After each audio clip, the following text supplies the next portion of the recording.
Hello and good morning, welcome to Hlspwns world. This is my review of the Forza Horizon 4 demo and coming game.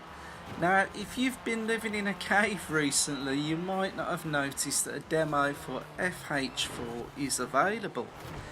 So, I downloaded the demo and I pretty much thought I'd made a conclusion to my thoughts on this game after playing it for a good couple of hours.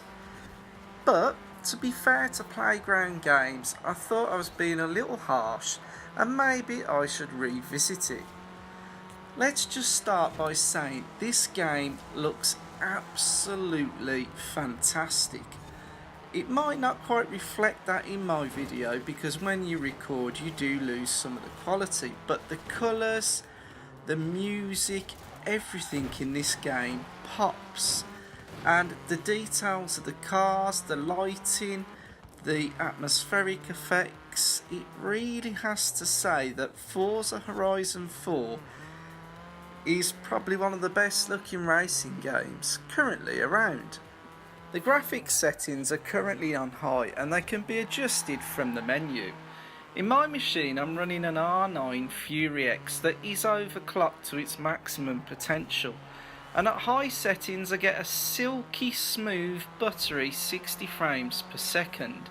It obviously does go above that, but we've got the VSync on to just keep it frame locked. Now, I did try and take the settings up to Ultra, and unfortunately my card really struggled on that. At some points in the game it did hit a cool 60 frames per second on all ultra settings, but a lot of the gameplay I was doing at the time were hitting mids and very lows of under 48 frames per second. I noticed that this added some slight stutters to the game and it ruined really the gameplay from that buttery smooth 60 frames per second. So if you are planning to run this game on all ultra settings, you're obviously going to need at least a Vega 56 or 64 or one of the Pascal cards, say a 1080 or a 1080 Ti. At 4K I think you might be pushing more towards the 1080 Ti and the Vega 64. But that being said, at 60 frames per second on high settings, I've got to say it still looks bloody fantastic. Now, looks aren't everything, and unfortunately it's like having one of the fittest girlfriends in the world, but they don't really amount to much else, and that can be really frustrating. So looks aren't everything. And as I got into the gameplay, my frustrations came with the controls. Initially, I would say this is the type of game that has to be played on a pad. And as I play mostly sim racing games currently, I went straight into the menu and went for the sim settings. The only drawback in doing this, the game has got a weird physics system, and when you have the simulation steering on a pad, although I've not played many pad games for a long time, the physics has a weird snap oversteer situation that seems to happen on any car, and you almost go into what is a tank slapper to the car just spinning uncontrollably out of control and off the track. I found this so annoying that I was on the verge of just saying this is not very good. Then I thought, well, in Forza Motorsport 7 they actually introduced wheel support to the game. So perhaps I'm giving the game a bad press and I really needed to try the wheel out. So in my next attempt at the game, I've jumped onto the wheel, and within 10 minutes I've packed the wheel away and put it away. Having played quite a few sim racing games, rally games, I've got to say the force feedback in FH4 is absolutely dire. There is force feedback there, but it loads up at the wrong time of the car in the corners. The dead zones are too high, there is too much play, and it's not very communicative to the surface you're driving on. But to be fair, neither is the pad. The problem with Forza Horizon 4 is that whatever surface you're on, you're not getting detailed feedback from the road to make you judge where or when you should be putting your foot down. So after packing the wheel up and turning back to the pad, I decided I needed to try some other settings, and perhaps it's my simulation head that was to blame. So I actually found, and the epiphany came, when I put the steering on the pad from simulation to normal. This killed that erratic oversteer and the game becomes somewhat more enjoyable. Now the game has got many different surfaces and they do seem to affect the grip of the car.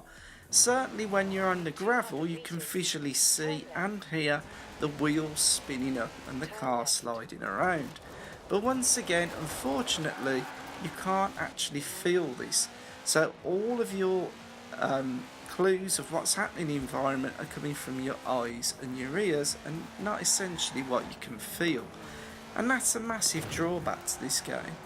Another thing that I've got a bugbear with is the environment. A lot of it is destructible and you can pretty much smash your way through anything, but some objects are absolutely solid and non-indestructible. And sometimes it's hard to differentiate between what's destructible and what's not. And if you get this mentality into your head that you're just going to go crashing through stuff, more often than not you're going to run into something that's going to stop the car dead. I also don't like some of the cutscenes that the game keeps throwing up. Obviously on a PC, loading times are potentially quicker than the console depending on which console you're playing on. But the flash up of the car and going to like the funky vibe of you stood next to your player, I find so frustrating. Can't they've come up with something else? Not only that, it's who this game's going to appeal to. Now someone of my age who's these days playing more sim racing games than any other type of game of this arcadey casual genre, it's hard to gel with. Because it could be said that the gameplay is very unrewarding. One race, although you're in a race and enjoying it, really looking back can't really be greatly differentiated to another race. Obviously with this style of gameplay it's on about progression and gaining cars and working your way through the festival, but that then creates the grind. And I find games like this somewhat tiresome, that if you're in them for the longevity, you've got to invest all your time. If you're going to play it casually, you can't really go up against friends and other people who've been playing the game religiously and have got better cars and better things and better tunes, and it doesn't quite work. So in conclusion, this is actually a really good game. If it's up your street, you're going to absolutely love it and enjoy it. You can see there's a lot of effort and a lot of work's been put into the game, and although the game's shining graphics are its selling point, the somewhat undermined control system ruins what could be a massively potential hit. But that being said, once you have got over the controls and you get a system that you're comfortable with, you can sit back and enjoy it. If you're happy to get down to the grind and love this style of game, it's going to have you playing for a long time. And I've got to say that this is much improved over some of the other Forza Horizon titles that I've tried on friends' consoles. And it certainly has come far along, say more than Forza 7. When I tried the Forza 7 demo, I felt their cars were very cartoony and looked almost like they were floating around the tracks.